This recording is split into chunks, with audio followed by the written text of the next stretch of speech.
2014 से हिंदू हुआ है लोग भारत में।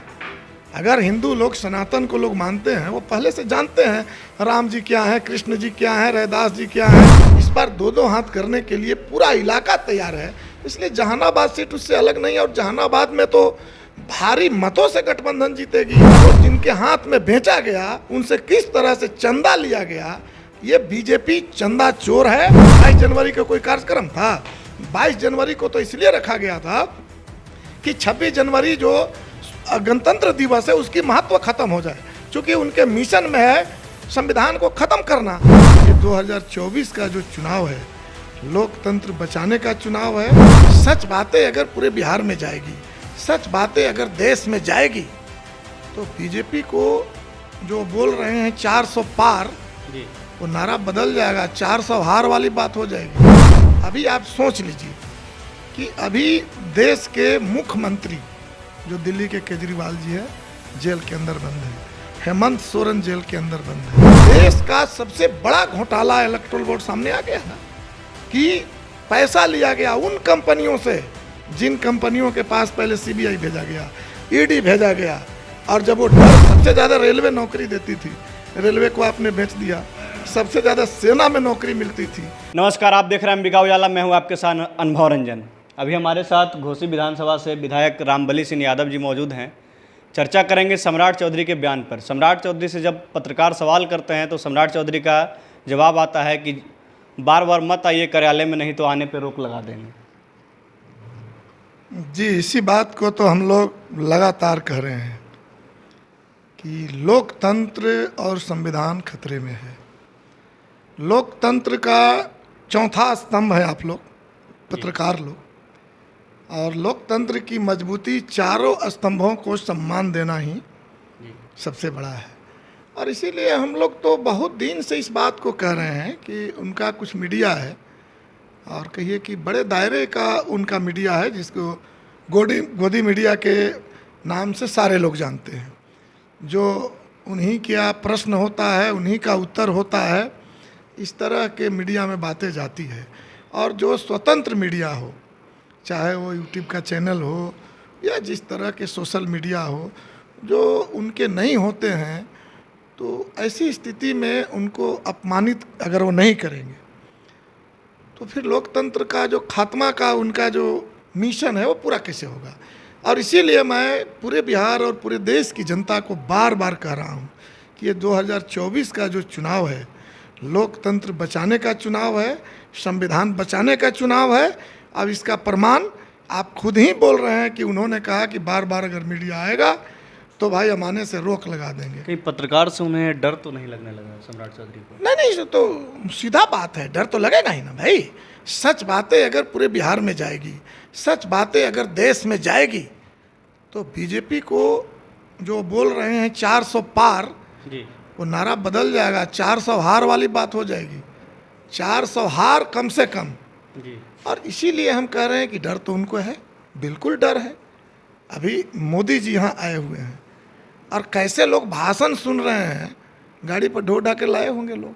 और नहीं तो अभी आप सोच लीजिए कि अभी देश के मुख्यमंत्री जो दिल्ली के केजरीवाल जी है, जेल के अंदर बंद है। हेमंत सोरेन जेल के अंदर बंद है। मामला क्या है भाई? मामला है कि इन्होंने किसी कंपनी को ठेका देने के नाम पर पैसा की मांग किया था। न पैसा पकड़ा गया है, न कोई प्रमाण है, और वो जेल के अंदर बंद है। लेकिन मोदी जी ने जो इलेक्ट्रोल बॉन्ड लाया था, उसका परिणाम अभी देश के अंदर आया। देश का सबसे बड़ा घोटाला इलेक्ट्रोल बोर्ड सामने आ गया ना, कि पैसा लिया गया उन कंपनियों से जिन कंपनियों के पास पहले सीबीआई भेजा गया, ईडी भेजा गया।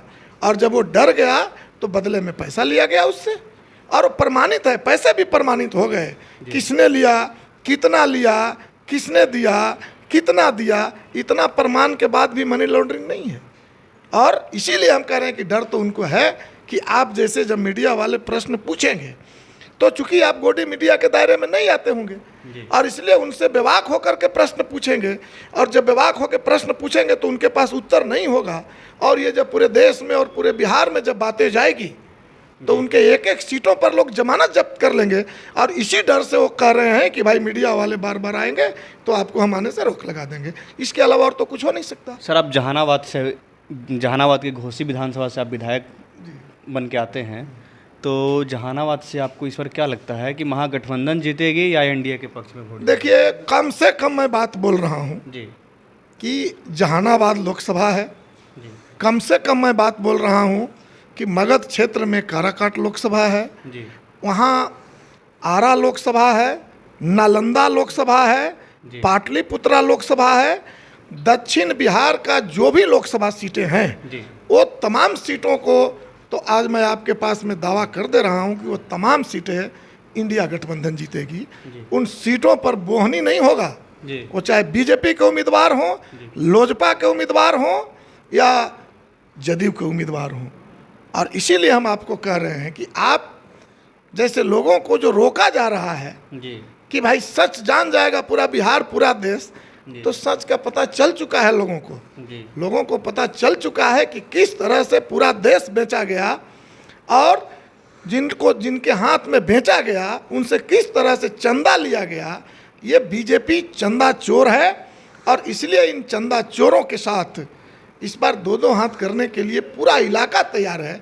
इसलिए जहानाबाद सीट उससे अलग नहीं है, और जहानाबाद में तो भारी मतों से गठबंधन जीतेगी, नालंदा में जीतेगी, काराकाट में जीतेगी, आरा में जीतेगी, ये तमाम सीटें जीती जाएगी, इसमें कहीं इवट नहीं है।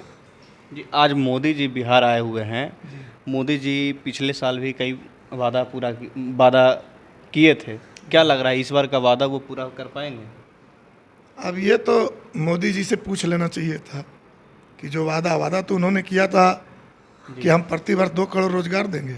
जी रोजगार तो मिला नहीं, बल्कि रोजगार देने वाली जो संस्थाएं थी, रेलवे, सबसे ज़्यादा रोजगार मिलता था, उसको बेच दिया गया। बीजेपी दावा कर रही है कि बिहार में वंदे भारत जैसी ट्रेन लाई गई। नहीं, वंदे भारत जैसा ट्रेन, मैं तो कह रहा हूँ कि जो रोजगार का सवाल है, जी वंदे भारत जैसे जो ट्रेन लाई गई, ठीक है, वो ट्रेन है, ट्रेन तो आते जाते रहती है, लेकिन बिहार के और देश के जुआ, जी उनका जो वादा था वो ध्यान भटकाने से कोई भटक नहीं जाएगा। पढ़े लिखे सब जुआ है ना। जी सबसे ज़्यादा रेलवे नौकरी देती थी, रेलवे को आपने बेच दिया। सबसे ज़्यादा सेना में नौकरी मिलती थी, सेना को तो मजाक बना दिया आपने, अग्निपथ और अग्निवीर बना करके। तो ऐसी स्थिति में दूसरा जी, भ्रष्टाचार पर जो बात कर रहे थे, अब तो इलेक्टोरल बॉन्ड का पर्दाफाश हो जाने से सब कुछ सामने हो गया। और इसीलिए वो बार बार इसलिए आ रहे हैं कि ये बिहार है ना, वो राम के नाम पर चाह रहे थे कि वोट हड़प ले 2024 में, और इसीलिए 22 जनवरी को उन्होंने राम जी के प्राण प्रतिष्ठा का आयोजन किया था। लग रहा है कि राम मंदिर के नाम पे बिहार से हम कह रहे हैं कि इतना मूर्ख नहीं है लोग कि 2014 से हिंदू हुआ है लोग भारत में। अगर हिंदू लोग सनातन को लोग मानते हैं, वो पहले से जानते हैं राम जी क्या है, कृष्ण जी क्या है, रैदास जी क्या है, सारे लोगों के, सारे देवी देवताओं के विषय में लोगों की जानकारी है। तो राम जी का जो जन्म हुआ था, रामनवमी के दिन हुआ था, जो इस बार 17 अप्रैल को आने वाला है। 22 जनवरी का कोई कार्यक्रम था? 22 जनवरी को तो इसलिए रखा गया था कि 26 जनवरी जो गणतंत्र दिवस है उसकी महत्व खत्म हो जाए, क्योंकि उनके मिशन में है संविधान को ख़त्म करना। लेकिन वो जब काम नहीं आया तब इन्होंने पलटू राम को लाया ही। इसलिए इनको बार बार बिहार आना पड़ रहा है।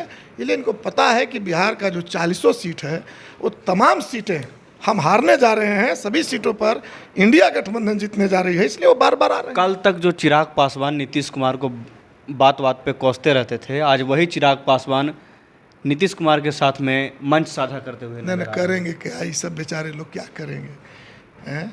अब उनके साथ में कोई गठबंधन है, एनडीए गठबंधन कोई गठबंधन है। अब एक सीट उपेंद्र कुशवाहा जी को मिला है, उम्मीदवार उपेंद्र कुशवाहा जी हैं, राष्ट्रीय अध्यक्ष उपेंद्र कुशवाहा जी हैं। उनके जो प्रखंड अध्यक्ष थे वो जदयू में चले गए, प्रखंड अध्यक्ष वही हैं, पंचायत अध्यक्ष वही हैं, राज्य के अध्यक्ष वही हैं। ये कोनो पार्टी है?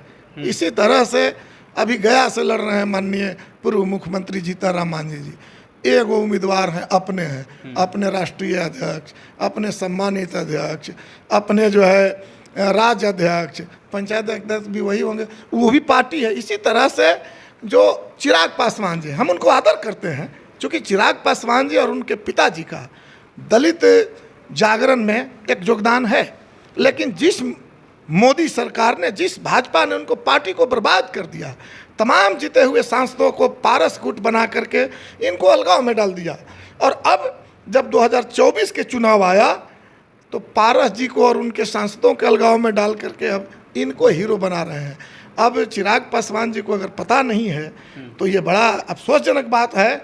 इसलिए चिराग पासवान जी को बर्बाद करने की एक मुहिम इन्होंने छेड़ा है और इसीलिए हम कह रहे हैं कि बाकी आलोचना जगह पर है, लेकिन चिराग पासवान जी वहाँ हैं। इसके लिए उनके जो समर्थक हैं वो काफ़ी चिंतित हैं। इस बार चिराग पासवान जी के जो भी समर्थक हैं पूरे बिहार के अंदर, न चिराग पासवान जी को वोट देने जा रहे हैं और न उनके गठबंधन भाजपा हो चाहे जदयू हो, किन्हीं को वोट नहीं आप एक आखिरी सवाल आपसे कि मगध के क्षेत्र से आप विधायक बन के आते हैं और जीताराम मांझी गया से खुद उम्मीदवार हैं और जीताराम मांझी को लेकर के गया में ही नहीं मगध के क्षेत्रों में काफ़ी जनता के बीच में उनके प्रति नाराज़गी आ रही है। आप देखिए, ये बात तो हम नहीं कह पाएंगे क्योंकि वो बहुत सम्माननीय है, पूर्व मुख्यमंत्री है। नाराज़गी नहीं आएगा, मजाक है लोकतंत्र।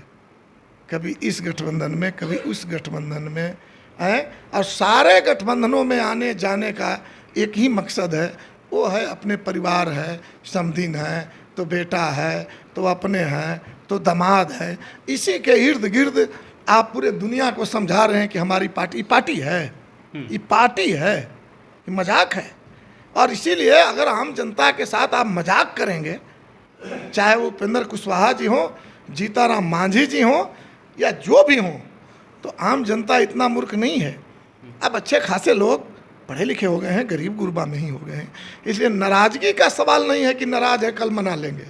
बिल्कुल मुखर हैं लोग कि इंडिया गठबंधन में चाहे जो कोई हो। लग रहा है कि कुमार सुरजीत वहाँ से जीत पाएंगे। इसमें कोई दो राय है? कोई दो राय इसमें नहीं है। सवाल इसमें उम्मीदवार का है ही नहीं, सवाल गठबंधन का है। एनडीए गठबंधन से जो भी उम्मीदवार जहाँ कहीं भी आएंगे उनको धूल चटाएगी ही जनता।